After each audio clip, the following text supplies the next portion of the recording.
I just think we're attracting the best and brightest. And that's really exciting because that's the future generation of Point 72 investors. And I know that our PMs really enjoy hiring these people out of the academy. They're getting people who are well trained, who see the world in unique ways. Welcome back to the final segment of our two-part episode with Point 72 founder and CEO Steve Cohen, hosted by Harry Schwefel, Point 72 Co-Chief Investment Officer. I'm Jamie Goodfriend, Director of the Point 72 Academy. In the first half of our conversation with Steve, he talked a lot about the mindset of successful investors, the importance of discipline and continuous learning, and how those principles have shaped our culture and development programs. Now, you'll hear Steve share why we started the Point 72 Academy and Point 72 Launch Point, how candidates set themselves apart, and how we empower talent to achieve the next milestone of their investing career. The comments, views, and opinions expressed in the podcast are those of the speakers and do not necessarily represent the views of Point 72 Academy. All information provided herein is for informational purposes only, is not investment advice, and should not be deemed as a recommendation to buy or sell securities. All investments involve risk, including the loss of principal. This podcast does not constitute an offer to sell or the solicitation of an offer to purchase any security or investment product. Any such offer or solicitation may only be made by means of delivery of an approved confidential offering memorandum. This podcast may not be copied, and it may not be distributed or furnished to or used by anyone other than the intended recipient without the express written consent of Point 72. Welcome back to part 2 of our interview with Steve Cohen. Thanks for joining us again today, and look forward to finishing the conversation. You talked earlier about how competitive this has gotten and how smart people are, and every industry is like that at this point.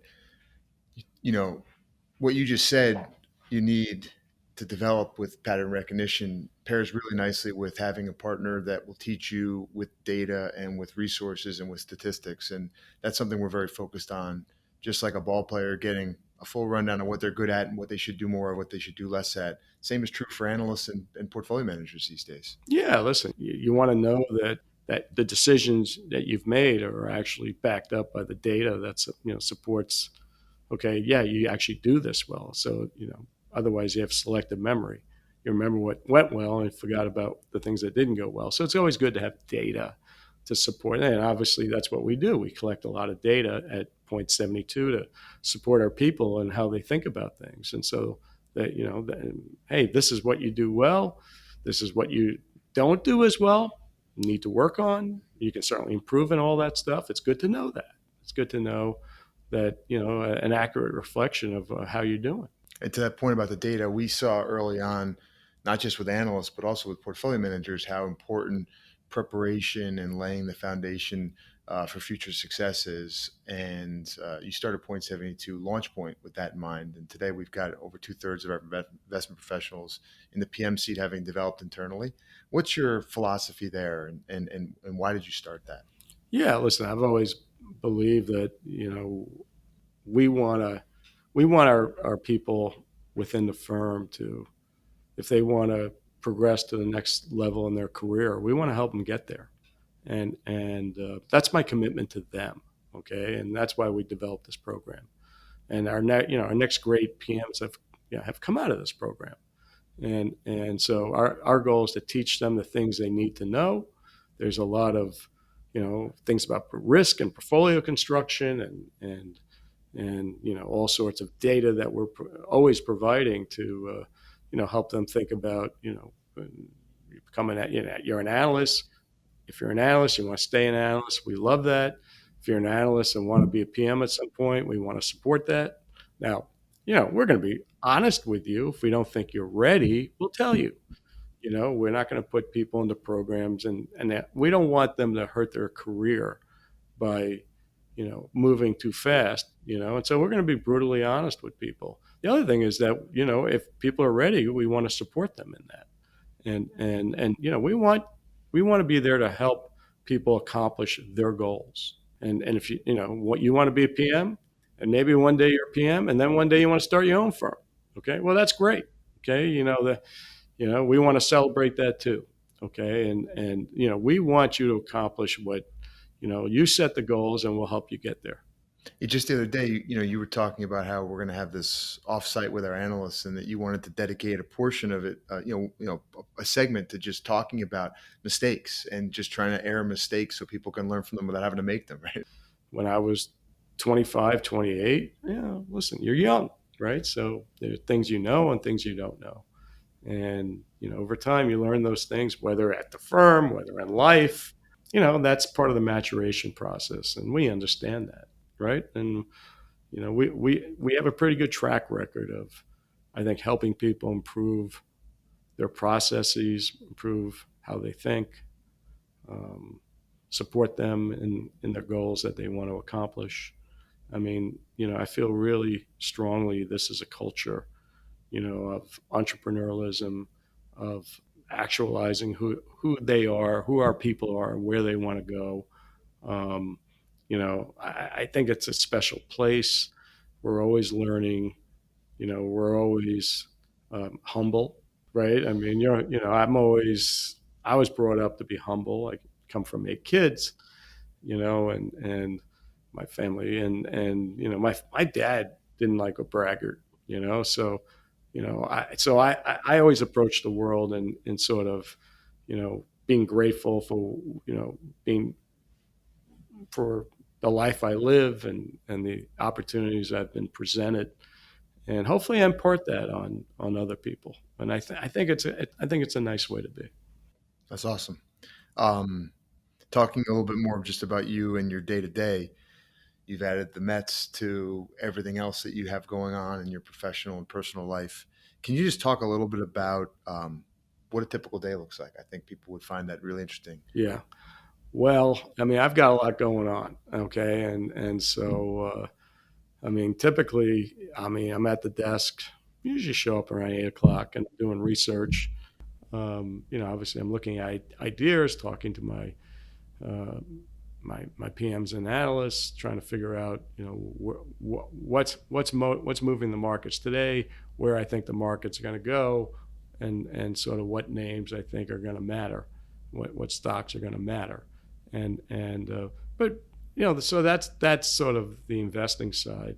I mean, I take the most pride, I think, out of running the business, and the things I've learned in running Point 72, I now can apply to the Mets, and apply to other ventures that I'm involved in, and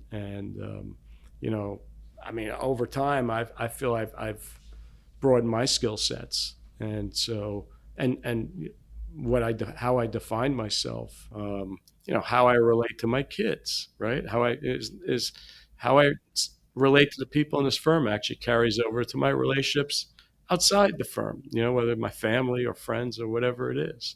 And it just all kind of feeds on itself and builds on itself. And which overall, and then as I look at everything, go, wow, I get a great deal of satisfaction out of all of it. What's really cool about that is, we're coming off of spending about 6 hours last week with our analysts, and just in how you were talking to them and pushing them and probing them on opportunity and goals.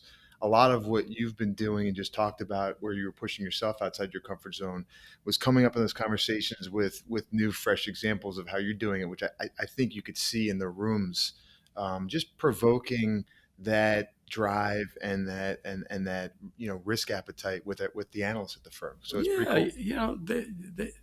Everyone needs a little push. Like I always say, everyone needs a coach.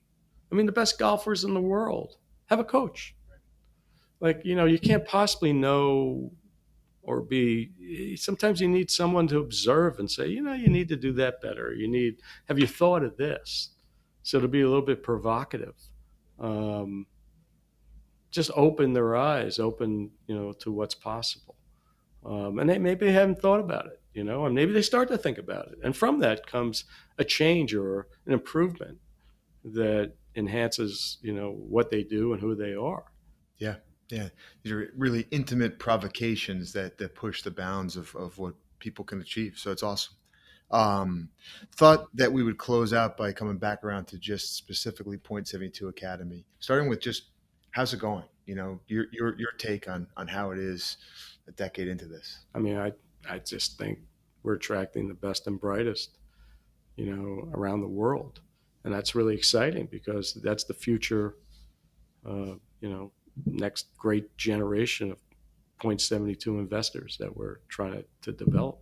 And I know that our PMs really enjoy hiring these people out of the academy. They're getting people who are well trained, who see the world in unique ways, who can really add value to their teams. And so I'm very proud of what we've developed there. I think it's something that there's incredible competition to get into this academy. I mean, we get tens of thousands of applications for relatively small amount of jobs, and so for the people who get in, I think it's a unique opportunity to be involved in a business that they think they want to be in and have passion for, and then we're there all the way along the way to help them develop their skills, to become the next great investor on Wall Street. Yeah, it's awesome. We probably have a lot of people tuned in who are just starting their careers. They may be staring down their first round interviews. You've interviewed every PM that works at Point 72. You've interviewed every senior, every member of management, senior management. What are the kinds of things that you might give as advice to a candidate that would help them stand out when they're going down this first round interview for this big job for their the opening start to their career? Yeah, I mean, listen, everyone by the time you get to that point, they're all smart. Okay, so then what differentiates you? Can you actually talk about the things that make you unique and interesting, right? Like I like unique thinkers, right? I mean, I like people who can think on their feet, think in ways that are provocative, who can distill complex issues down to its essence, right? See, that's a marker of intelligence for me. People who can speak clearly about complex situations. And so, you got to differentiate yourself in some way. And you want the people interview and walk out of that interview going, I remember that person. That person, he made an impact on me. And so, you got to bring out who you are, what makes you unique. That's exciting. It's also exciting just to hear how consistently you're referring to the collaboration and sort of the collegiality that exists between the investment professionals, whether they are academy interns or they're seasoned PMs, because it comes up a lot in just the way you're describing the learning opportunity. Yeah, listen, I mean, this is a platform. And so what are the benefits of the platform? Well, one of them is the people, right? And so I want them collaborating. I want them interacting. I want them out with, like I said, if I were a young person coming into this firm, I'd be trying to have coffee with some of the most successful people in this firm and learn from them and put myself in a position, where I can observe what success looks like, what greatness looks like. It's hard to know what it is until you've seen it, right? Until you've experienced it or experienced your own greatness. And then, so what that feels like, what it takes. And so, that I think it's an important part of the culture. And if we weren't collaborating and supporting each other, that would bother me. Yeah. And I think that consistent message from you and the fact that so many of our PMs have grown up through this system and have a sort of a generosity of spirit to give back, it just creates this echo chamber of learning. So well, that's what I love. I love the fact that, when I'm having these conversations with our PMs and analysts, you get a sense of how, that generosity of spirit, their willingness to impart what they know, what they're willing to share with people. They're not territorial and just trying to, shield what they know. And, they're not interested in, they're willing to share their knowledge, and share their learnings and in our offsites and, other opportunities where we get the firm together in our town halls. People are very open and willing to, share their knowledge with the rest of the group and share their learnings. And I love that, and I love the spirit. And I love, I think that's what makes for a great culture. Yeah, it's awesome. Well, thank you very much for the time today. I know that this podcast series is serving as a great way for people to get to know Point 72 and learn about the industry. So thank you for the time. Yeah, listen, I'm happy to do it, and hopefully, if you pick up one thing from this podcast, I will consider it a success. Thanks for tuning in. Listen to our entire series to hear from portfolio managers, analysts, and others on the ins and outs of this industry and learn how you can become a part of it. Visit our website at point72.com/academy to learn more about how we are training the next generation of investors.